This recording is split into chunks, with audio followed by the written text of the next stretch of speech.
Selamat siang bos-bosku semua, apa kabar hari ini? Senang berjumpa lagi dengan saya ya bosku.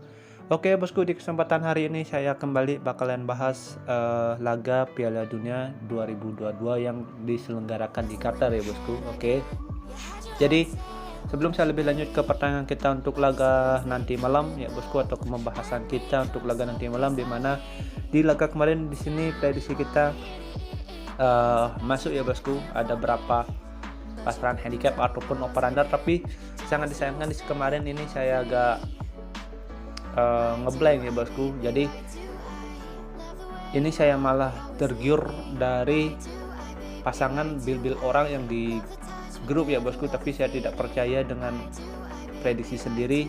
Jadi kemarin itu saya agak 50-50 ya bosku, karena banyak yang pegang ini pegang itu, jadi saya agak kacau. Jadi pasaran yang saya ambil itu agak melenceng ya bosku. Tapi di build pertama itu kita gagal, tapi di build kedua di sana kita bisa JP ya bosku, setelah saya racik sendiri di laga kemarin, dan akhirnya kemarin kita ya walaupun kena LH tapi mending dapat sedikit daripada tidak ya bosku. Oke, dan di sini saya akan lanjut aja bakalan bahas laga saya nanti malam ini. Saya sudah siapkan ini ada 4 laga Piala Dunia yang nanti saya akan bahas. Dan buat prediksi yang kemarin di sini ya tidak terlalu banyak untuk mengulas, nanti saya tampilkan aja prediksi saya yang sesuai dengan di YouTube ya bosku. Dan saya akan lanjut bakalan bahas ke laga kita nanti malam. Oke, di laga pertama di sini ada Kamerun berhadapan dengan Serbia. Kalau kita lihat dari kepentingan untuk atau match untuk laga nanti malam ini, dua timnas ini sama-sama bakalan ngotot untuk laga nanti malam, karena dua timnas ini perlu kemenangan ya bosku. Karena di laga pertamanya atau perdananya di Piala Dunia ini, dua timnas ini sama-sama mengantongi kekalahan. Dan kalau kita juga lihat ya bosku, dari segi kualitas ini saya rasa Kamerun lebih bisa memenangkan laga ya bosku, walaupun sini Serbia yang kasih pasaran handicap pur untuk laga nanti malam. Tapi kalau kita lihat dari statistik masing-masing dua timnas ini, dan setelah saya analisa kekuatan dari dua timnas ini, di sini saya menjatuhkan prediksi saya di Kamerun di nahan 3/4 atau bisa bermain di over 2. Oke, saya perkirakan Kamerun ini bisa menang untuk laga nanti malam. Oke, jadi kalau kita lihat dari pasaran handicap dan over under, di sini kita lebih baik bermain di Kamerun. Oke, next kita lanjut ke laga kita yang kedua. Di sini ada Korea Selatan yang menjamu Ghana. Dua timnas ini juga sungguh mengejutkan juga ya bosku di laga perdananya. Di sini Portugal yang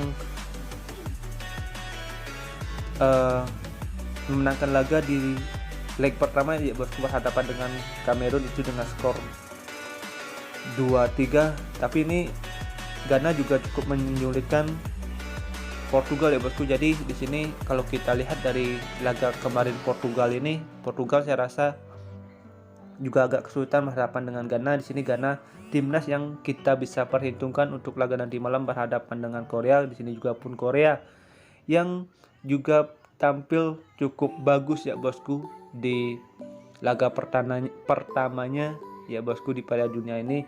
Jadi kalau kita lihat emang untuk laga nanti malam ini cukup seimbang ya bosku. Tensi laga nanti malam ini saya rasa bakalan tinggi, kemungkinan laga ini bakalan terjadi over goal ini masih terbuka lebar kalau kita lihat analisanya. Jadi bos-bosku bisa pegang laga nanti malam ini. Di sini feeling saya lebih kuat ke Korea untuk bisa mengantongi kemenangan. Kalau enggak laga ini bakalan terjadi imbang, ini masih terbuka lebar. Jadi kalau kita lihat dari pasaran handicap dan over under, bos-bosku bisa pegang Korea di nahan 1/4 atau bisa bermain di over 2 untuk laga nanti malam. Oke.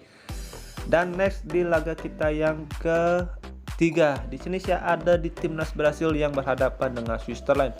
Brasil yang sudah unggul di laga pertamanya ya bosku, ini sudah menang skor 2-0. Oke, jadi kalau kita juga lihat Switzerland juga performanya juga cukup bagus, itu juga bisa mengandung kemenangan walaupun menang skor tipis ya bosku. Nah, jadi kalau kita lihat dari segi kualitas ini emang Brasil yang lebih mendominasi ya bosku, tapi kalau kita lihat dari segi line up-nya Brasil di sini, Neymar yang masih cedera ankle ya bosku.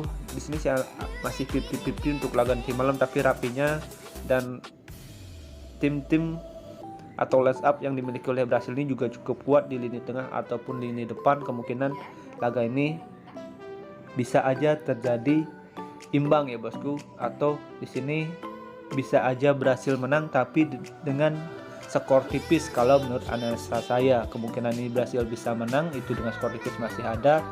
Dan kalau kita juga lihat dari pasaran handicap dan over under, paling enak kini kita bermain di Switzerland untuk nahan ya bosku. Di sini saya berani pegang Switzerland di nahan 1/4 atau bisa bermain di over 2/4.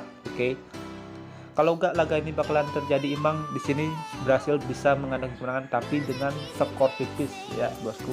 Hanya bisa dengan skor tipis, mungkin dengan selisih 1 gol ini ada kalau menurut analisa saya. Tapi jika nanti ada perubahan tetap saya sharing di grup ya bosku. Jadi jangan khawatir. Next kita lanjut ke laga kita yang terakhir atau kelima. Di sini ke laga keempat. Di sini saya bahas timnasnya Portugal berhadapan dengan Uruguay. Uruguay yang juga lagi gencar mengantongi kemenangan ya bosku, atau mengantongi 3 poin untuk laga nanti malam ini.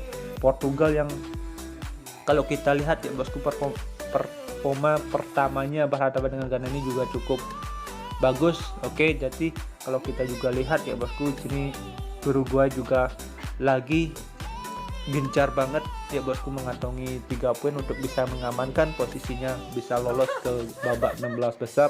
Jadi kalau kita lihat emang dari segi kualitas ini dua timnas ini cukup seimbang kalau menurut analisa saya. Oke, menurut versi gua pribadi. Jadi kalau kita lihat emang dari pasaran handicap dan over under, di sini kita coba pegang Uruguay di nahan 3/4 atau bisa bermain di under 2,5. Oke. Perkiraan skor di sini bisa 1-1 untuk laga nanti malam. Oke. Dan sekian prediksi yang saya sudah bahas untuk laga nanti malam ini. Sudah ada 4 pertandingan yang saya bahas di Piala Dunia. Ambil yang sakit, yang kurang bisa di skip. Utamakan juga pilihan analisa bos-bosku sendiri. Oke. Thank you for watching. Sampai jumpa di next video berikutnya. See you and bye bye.